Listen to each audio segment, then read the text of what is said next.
والصلاة والسلام على رسول الله وعلى آله وصحبه ومن والاه ما بعد فالسلام عليكم ورحمة الله وبركاته.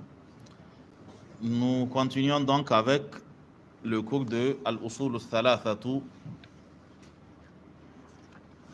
Rappelez-moi la date. Jeudi, dans l'autre calendrier d'abord. Donc nous sommes le jeudi 22 Dhul Qa'da de l'an 1445 qui correspond au 30 mai 2024. Nous sommes donc dans notre livre Al-Usul al-Thalathatu et nous devons continuer avec Dalilu al-Khawfi. À la séance passée, je pense qu'en long et en large, nous avons évoqué les trois types de peur.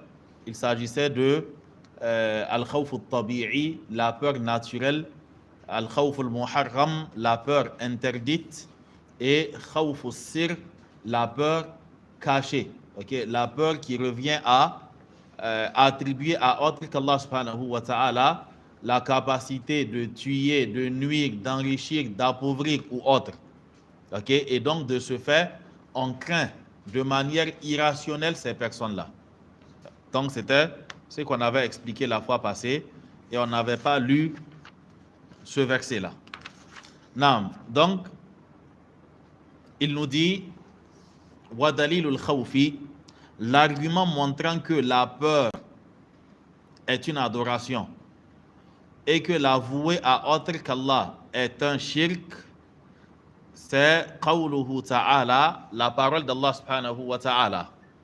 Allah nous dit innama dhalikumu shaytanu yukhawwifu awliya'ah. C'est ça? Innama dhalikumu shaytanu yukhawwifu awliya'ahu. Bon, chez moi, il a lu le début du verset, quoi. Ok? Donc, chez moi, il dit innama dhalikumu shaytanu yukhawwifu awliya'ahu fala takhafuhum wa khafuni in kuntum mu'minin. Donc, Allah subhanahu wa ta'ala, il nous dit innama dhalikumu shaytanu. En réalité, il ne s'agit que de Satan yukhawwifu awliya'ahu ay yukhawwifukum bi awliya'ihi.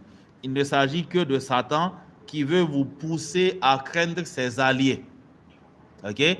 Il s'agit de Satan qui veut vous faire craindre ses alliés. Il veut que vous ayez peur de ses alliés. Donc Allah subhanahu wa ta'ala nous dit fala takhafuhum, ne les craignez pas, wa khafuni, craignez plutôt moi Allah subhanahu wa ta'ala, in kuntum mu'minin, si vous êtes réellement croyants. Dans quelle situation est-ce que cela a été rapporté, ou bien dans quelle situation ce verset a été révélé? C'est quand Allah subhanahu wa ta'ala nous parlait de certains compagnons, ou bien des compagnons du prophète sallallahu alayhi wa sallam, qui sont restés fermes dans les situations les plus incertaines. Donc Allah subhanahu wa ta'ala nous dit alladhina qala lahumun nasu. Il s'agit de ceux-là à qui les gens ont dit inna an-nasa qad jama'u lakum. Les gens se sont rassemblés en vue de vous attaquer. Et donc par conséquent fakhshawhum, craignez-les. Les gens se sont rassemblés pour vous attaquer, craignez-les. Allah subhanahu wa ta'ala nous dit fazadahum imana. Cela les a fait croître en foi. Wa qalu, et ils ont dit hasbunallahu, Allah subhanahu wa ta'ala nous suffit, wa ni'mal wakil, et quelle meilleure garantie qu'Allah subhanahu wa ta'ala. Et Allah nous dit que fanqalabu bi ni'matin min Allahi wa fadlin lam yamsashum su'un wattaba'u ridwan Allah wallahu dhu fadlin azim. Allah nous dit que, et suite à leurs paroles, fanqalabu, ils sont retournés bi ni'matin min Allahi, avec la grâce d'Allah subhanahu wa ta'ala, wa fadlin, et Allah nous dit lam yamsashum su'un, aucun mal ne les a touchés. Les gens ont essayé de les pousser à craindre ceux qui voulaient s'en prendre à eux, et leur parole a été hasbunallahu wa ni'mal wakil.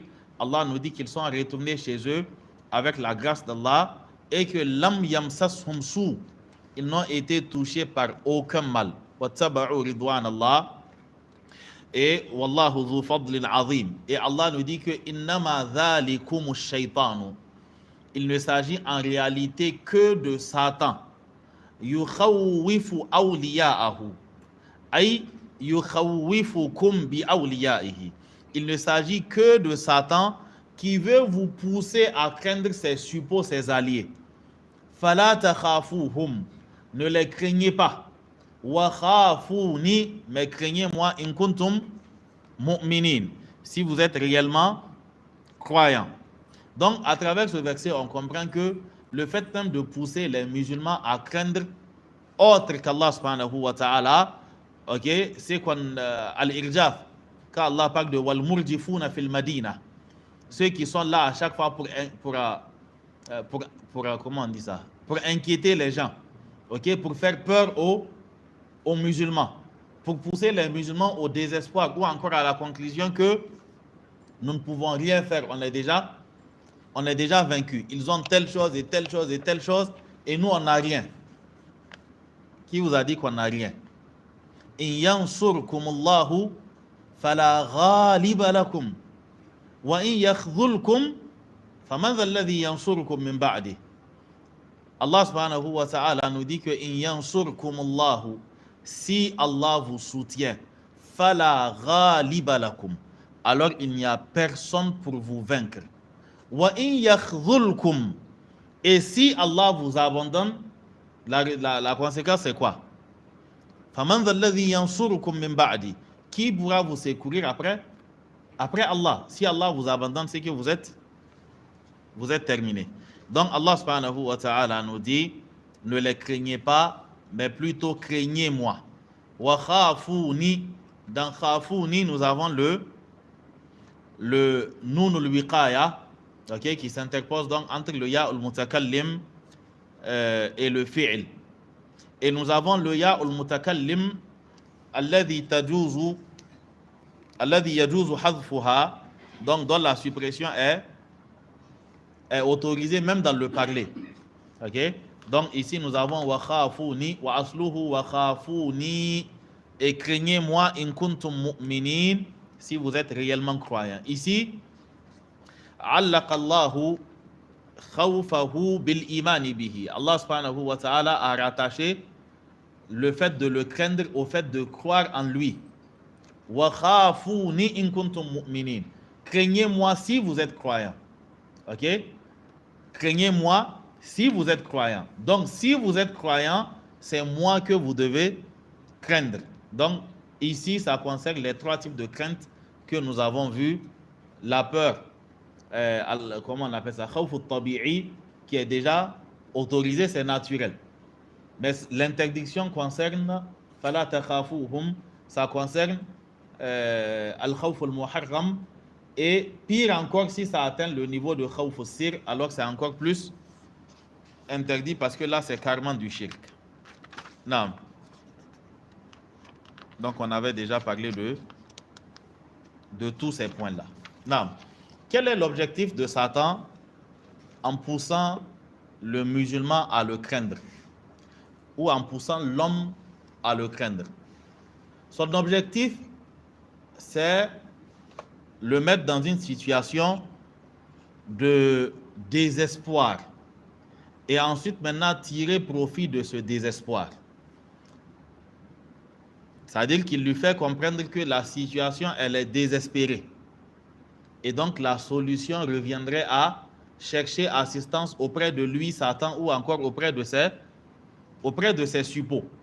C'est pour cela que dans certains versets, Allah subhanahu wa ta'ala, il nous lit des choses telles que le désespoir ou encore la peur de Satan qui conduit au désespoir, c'est-à-dire la peur qui insuffle Satan qui conduit au désespoir, et le fait de commettre des péchés. Allah nous dit que ash-shaytanu ya'idukumul faqra wa ya'murukum bil fahsha. Satan vous fait craindre la pauvreté et il vous recommande les turpitudes. Parce que c'est la peur de la pauvreté qui va te pousser à voler. C'est ce qui va te pousser à corrompre. C'est ce qui va te pousser à prendre la corruption. c'est ce qui va pousser la fille à aller se prostituer. Donc, la peur qu'occasionne Satan, elle peut te conduire à des turpitudes ou encore pire, te conduire carrément à la mécréance. Et c'est pour ça que le croyant, en aucun cas, il ne doit avoir peur d'autre qu'Allah subhanahu wa ta'ala, surtout quand il s'agit d'une affaire d'ennemis. Généralement, quand on est exposé aux ennemis, il y a plusieurs types de personnes. Il y a des personnes qui vont vous ramener vers Allah subhanahu wa ta'ala, et il y a d'autres qui vont essayer de vous pousser dans le camp opposé. Et quand tu n'as pas une qibla, quand tu n'as pas un repère clair, alors tu risques de tomber dans le piège de ces personnes-là. Al-Asl, c'est que l'épreuve, tout le monde est exposé à l'épreuve. Mais le croyant, quand il est éprouvé, il sait comment retourner vers Allah subhanahu wa ta'ala. Et quand on a une maladie au cœur, c'est-à-dire qu'on oublie que l'épreuve vient d'Allah subhanahu wa ta'ala, et maintenant l'obsession devient le fait de faire disparaître l'épreuve vaille que vaille, même s'il faut tomber dans le péché. Vous voyez que de nos jours, c'est-à-dire que tout le monde se cache derrière une certaine derrière des prétextes comme la sauvegarde de la patrie, ok, la lutte contre l'insécurité. Et voici que des choses qui étaient bannies et qui étaient condamnées dans la conscience de tous commencent à refaire surface. Et maintenant, certains se permettent même de l'exposer clairement, jusqu'à inviter une population à plus de 90% musulmane à prendre part à des pratiques de charlatanisme. Okay? C'était des choses qui se faisaient depuis toujours. Comment on appelle ça? S'ils sont en train de regarder, ils vont dire que c'est eux qui sont en train de grouiller ma gorge.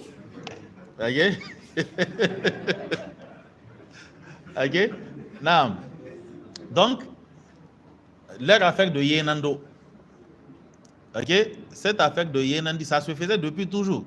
C'est-à-dire que ce sont des pratiques de Hawka, de Bori, Follaifori, ok, qui s'organisent à l'entrée de la saison pluvieuse en vue, d'après eux, d'avoir une saison pluvieuse agréable, bénéfique, et ainsi de suite. Mais sauf que ces derniers temps, la chose prend de l'ampleur, ok, et ils essayent de s'insérer parmi les musulmans et faire comme si eux aussi, ils ont leur mot à dire dans cette affaire-là. D'abord, le premier point, qu'on n'oublie pas, c'est qui le charlatan. L'association même s'appelle l'association de je ne sais quoi des Zima. Zima, ça a quoi à voir avec nous? Ça veut dire que c'est de la mécréance pure. C'est de la mécréance à l'état brut. Et quand on parle de Zima, qu'on l'appelle Kahin ou Sahir ou autre, qu'on regarde dans le Coran, c'est qu'Allah subhanahu wa ta'ala nous dit concernant eux. Le Sahir, c'est-à-dire que c'est lui qui s'adonne au charlatanisme, il ne peut en aucun cas apporter un quelconque bien à qui que ce soit, à commencer par lui-même. Un quelconque bien. Allah nous dit وَاتَّبَعُوا مَا تَتْلُو الشَّيَاطِينُ عَلَى مُلْكِ سُلَيْمَانَ وَمَا كَفَرَ سُلَيْمَانُ وَلَكِنَّ الشَّيَاطِينَ كَفَرُوا يُعَلِّمُونَ النَّاسَ السِّحْرَ وَمَا أُنزِلَ عَلَى الْمَلَكَيْنِ بِبَابِلَ هَارُوتَ وَمَارُوتَ وَمَا يُعَلِّمَانِ مِنْ أَحَدٍ حَتَّى يَقُولَا إِنَّمَا نَحْنُ فِتْنَةٌ فَلَا تَكْفُرْ. Dans la suite, Allah nous dit que وَيَتَعَلَّمُونَ مِنْهُمَا مَا يُفَرِّقُونَ بِهِ بَيْنَ الْمَرْءِ وَزَوْجِهِ. Donc, premièrement, ça cause la division. C'est-à-dire que partout où il y a as-sihr, il y a nécessairement la division. Nécessairement la division. Aujourd'hui, quand on veut séparer un homme de sa femme, chez qui on part? Quand on veut couper un fils de sa mère, c'est là-bas aussi. Quand on veut couper un homme de sa famille, c'est chez eux on part. Quand on veut couper une personne de son poste, c'est chez eux on part.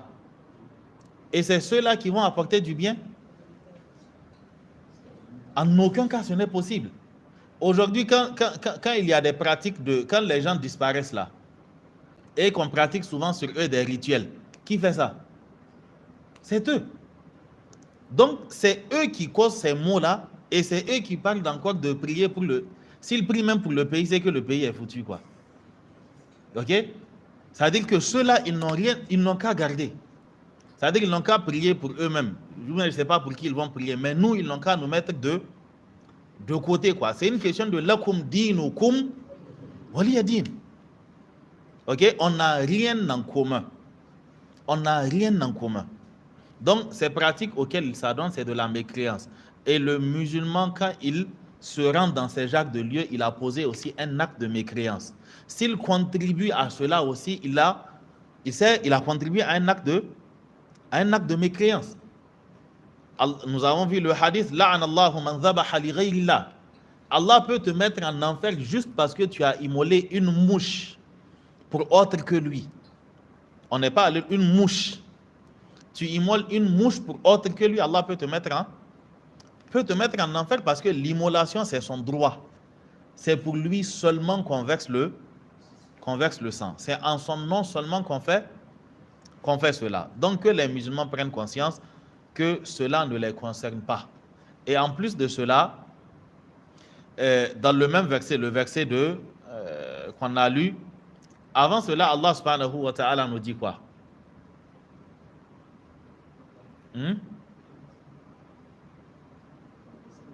وَيَتَعَلَّمُونَ مِنْهُمَا مَا يُفَرِّقُونَ بِهِ بَيْنَ الْمَرْءِ وَزَوْجِهِ وَلَقَدْ عَلِمُوا وَيَتَعَلَّمُونَ, c'était la section que je cherchais. وَيَتَعَلَّمُونَ مَا يَضُرُّهُمْ وَمَا لَا يَنْفَعُهُمْ. Allah nous dit qu'ils apprennent une chose qui leur est nuisible, وَلَا يَنْفَعُهُمْ, et qui leur sera d'aucune utilité. Et rappelez-vous, c'est qu'Allah a dit en ce qui concerne Moussa et les magiciens. Allah dit que Innama sana'u kaydu sahirin. Ce qu'ils ont fait n'est que de la magie.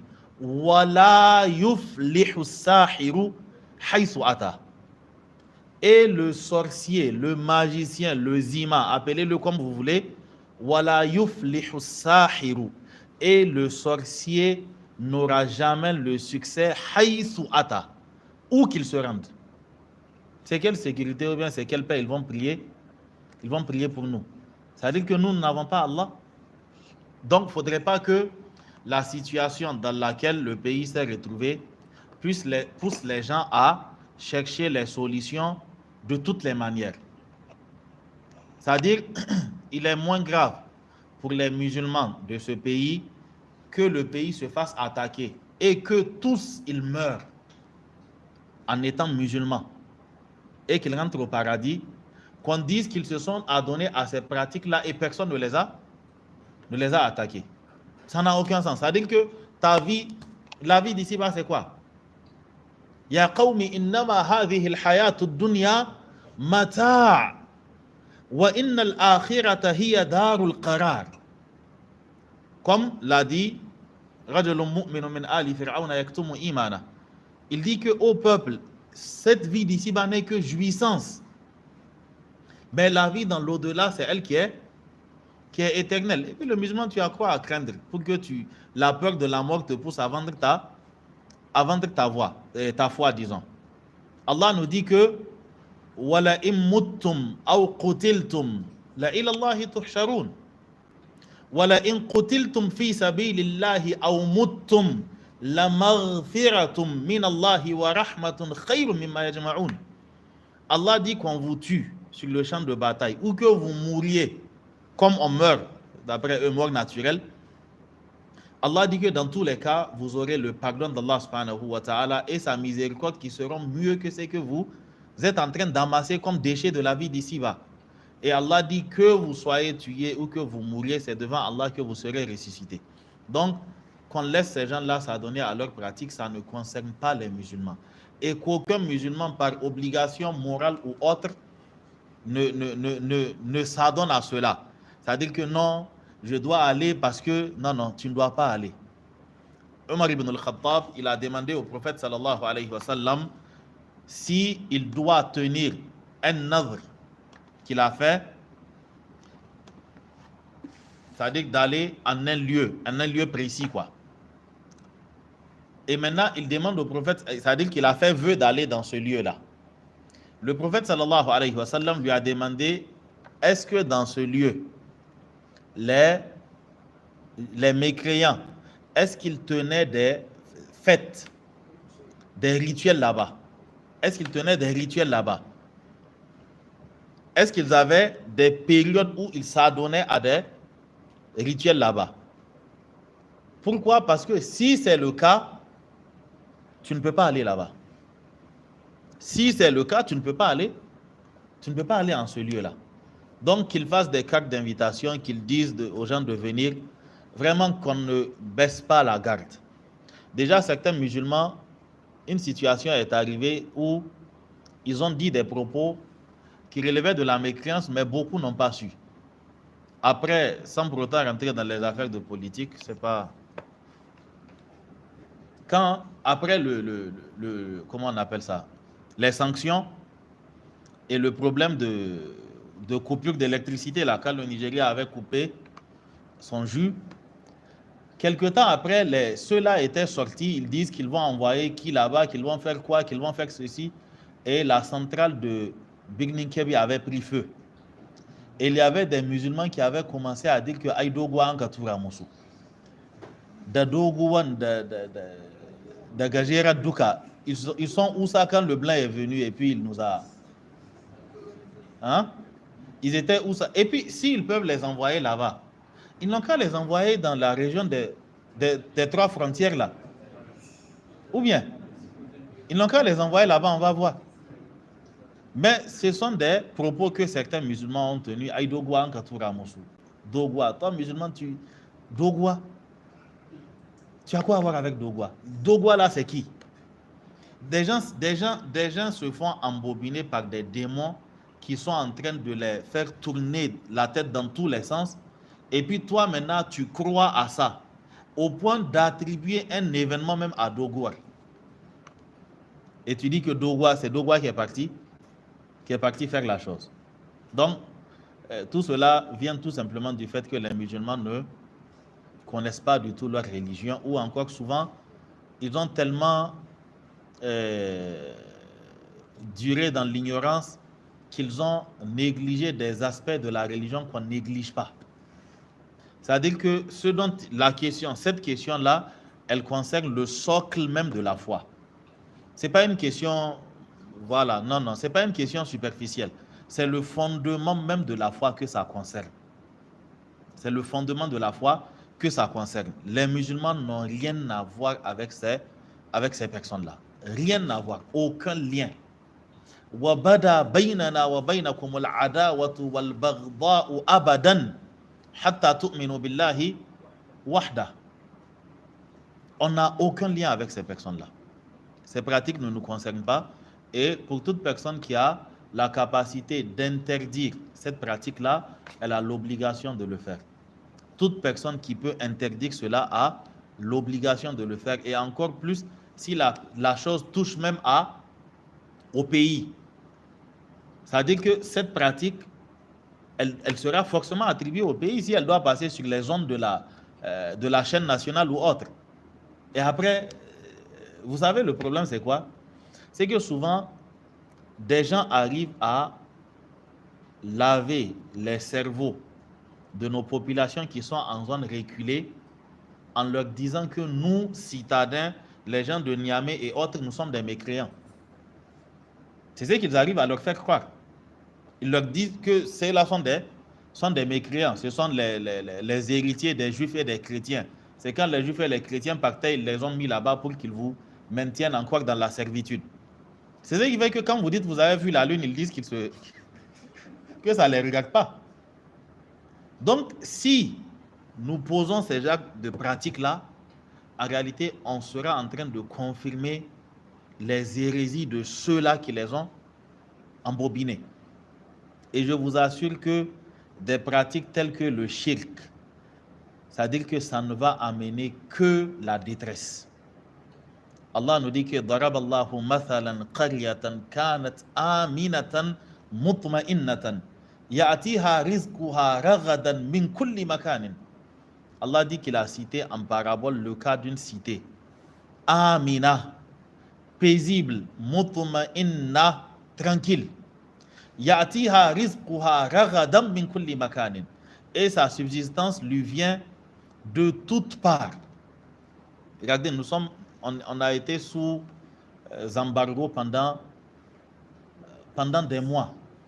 Souvent, tu pars dans certaines boutiques, tu vois du riz, tu vois ceci, tu vois cela. Oui, le prix a augmenté, mais tu te demandes, mais c'est rentré par où? On ne produit rien. On ne produit rien.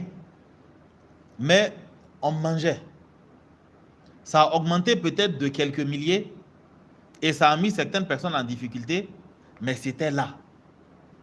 Et de manière rationnelle, personne ne peut expliquer que non, il y a eu tel nombre de tonnes qui sont rentrées et que ce sont ces tonnes-là qu'on retrouve dans les différents marchés.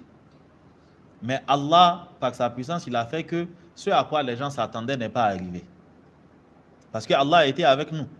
Et quand le besoin s'est senti, tout le monde s'est retrouvé dans les mosquées en train d'implorer Allah subhanahu wa ta'ala, en train de faire les qunut. Ce qui fait que les pronostics et autres, tout a échoué.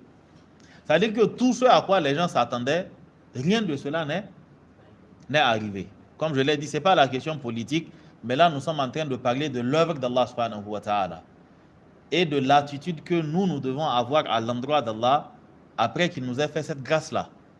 Maintenant que les choses sont en train de s'améliorer, c'est là que des renégats, des hérétiques, des charlatans, des fauteurs de troubles vont sortir pour dire qu'ils vont faire Yenando afin qu'on ait une saison pluvieuse, bénéfique, et qu'on ait telle chose et telle chose. Vous pensez qu'Allah va nous laisser si on les écoute? Allah nous dit qu'il a cité en parabole le cas d'une cité qui était tranquille et paisible et qui recevait sa provision de toutes parts. Mais en retour, qu'est-ce qu'ils ont fait? Allah dit فَكَفَرَتْ بِأَنْعُمِ اللَّهِ. Ils ont été ingrats face aux bienfaits d'Allah subhanahu wa ta'ala.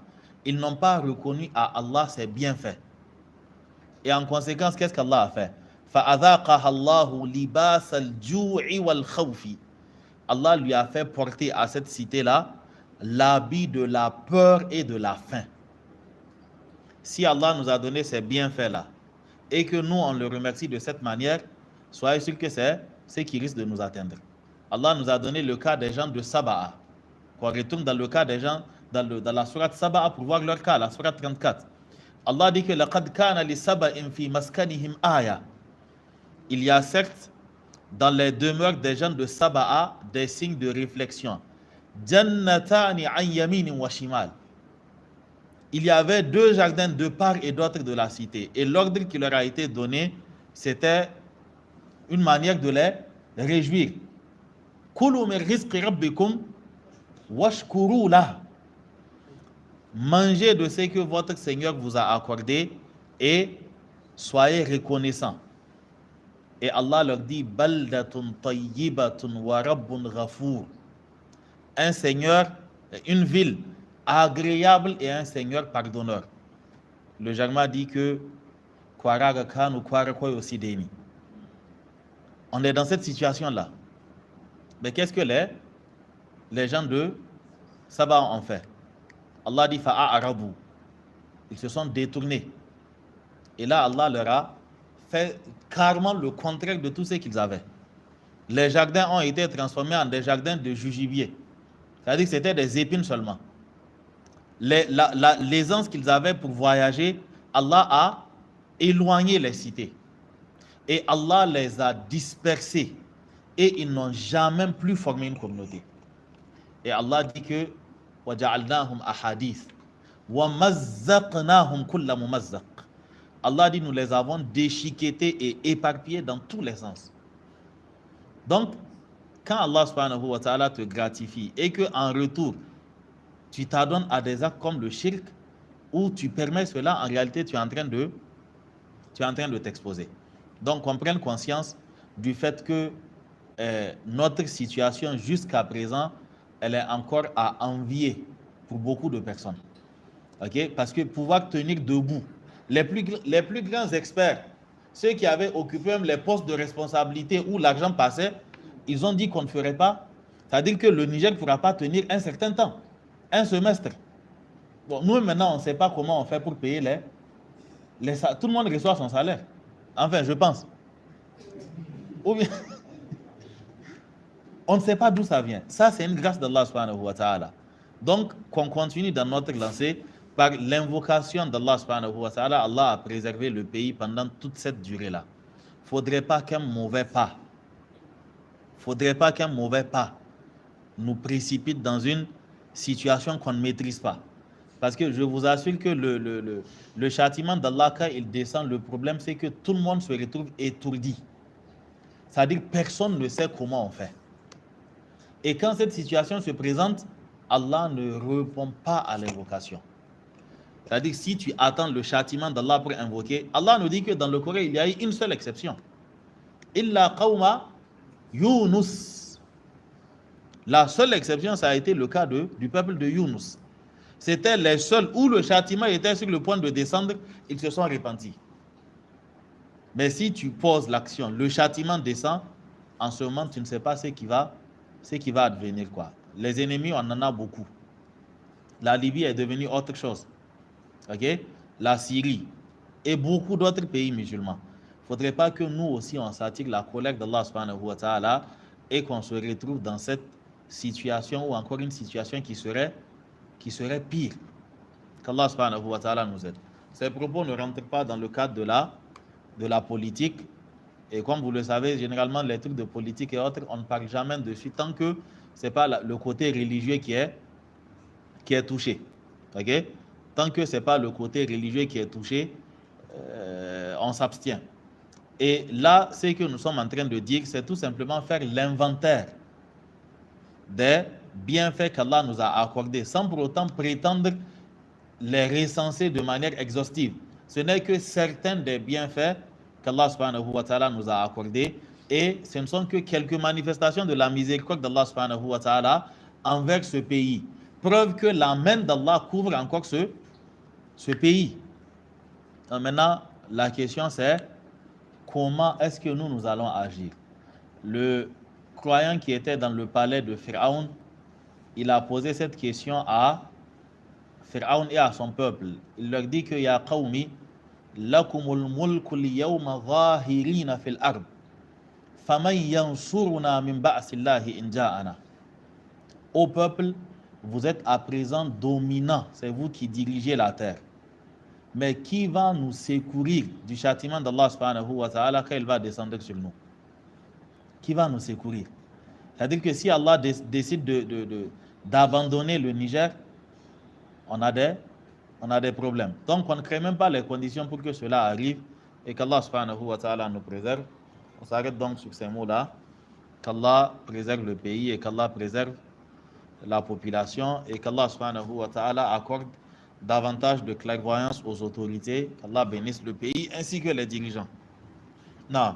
سبحانك اللهم وبحمدك أشهد أن لا إله إلا أنت أستغفرك وأتوب إليك وصلى الله على نبينا محمد وعلى آله وصحبه وسلم والسلام عليكم ورحمة الله وبركاته.